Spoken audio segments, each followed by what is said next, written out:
Hi, and thanks for logging on to the Daily DVAR HaLacha. And here's a brand new halacha for you, and it's for Sunday, March 3rd, 26th day of Adar Rishon. Here we go. Here's an interesting halacha for you today. You know that there is a general rule throughout that says that, of course, we all have to respect what our parents say to us, right? And we also have to respect what God says to us when He tells us to do mitzvos. So, what if it happens that God tells us to do a certain mitzvah, and our parents, mother and or father, tell us not to do that mitzvah? Our parents are telling us not to do a mitzvah. God, who's the father of all fathers, the mother of all mothers, the king of all kings, tells us that we should do the mitzvah. What do you do? So, the general rule that the Gemara tells us is that you're supposed to follow what God tells you, the creator of the universe, and not follow what parents tell you, because He's just a first, of course, and as a good observant Jew, you're supposed to be following what God says. Okay. Now, that's a delicate, delicate thing for me to say to whoever is listening to this. Some people could take it personally and everything. You're welcome to discuss this with your rabbi and everything, but that is the general guideline that the Gemara tells us. Okay, now let's get to Purim. So let's say there is a young teenager, let's say, who has learned a halacha that says on Purim you're supposed to get drunk until you don't know the difference between blessed is Mordechai and cursed is Haman. And as we get closer to Purim, I'm going to give you one day or two on the deeper meanings and what my rabbis tell me is the appropriate meaning in that.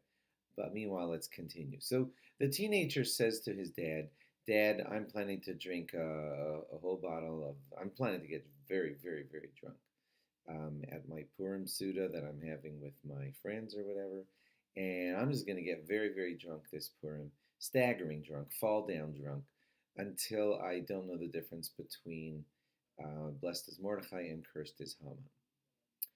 And the father tells him, "Absolutely not. I'm your dad, and I disallow you. I tell you that you're not allowed to get very, very drunk." And the son says, "It's a mitzvah, Dad. And since it's a mitzvah, I don't have to listen to you. So I'm getting very drunk this Purim." So Rav Shlomo Zalman Auerbach says that in this situation, the father wins, and the son is not allowed to get very drunk. And I'll tell you why. It's because the Rambam and Ramah both say those are two very, very great early poskim who tell us what Jewish law is and how we follow it, and they say that there are a lot of opinions out there from the great rabbis that say that when it says that you're supposed to get drunk until you don't know the difference between blessed is Mordechai and cursed is Haman, it really means that you should drink a little bit more wine than you may have on a normal occasion, just a little bit more, not two bottles, but maybe if you usually have a cup, maybe 2 cups, and then get a little bit lightheaded and then go to sleep. That's what the Rambam says, and that's what the Ramah says. And then when you're asleep, you won't know the difference between blessed is Mordechai and cursed is Haman because you'll be asleep. So you drank until you slept and didn't know the difference between blessed is Mordechai and cursed is Haman. That's what the Rambam and the Ramah say. That's how you fulfill the mitzvah. So Rosh Shlomo Zalman Auerbach says, when you say to your father, "I want to get really, really crazy drunk," and your father says no, he really wins because there's a very basic level of drinking that the rabbis are referring to, says Rav Shlomo Zalman, which is just have maybe a little bit more wine than you usually have, and you'll be maybe a little bit lightheaded, and then you can go to sleep and fulfill the mitzvah. So since there is a very good way of fulfilling the mitzvah, that way you don't have permission to defy what your parents say in this particular occasion. Hope that makes sense. Hope that won't spark any big debates between parents and their children.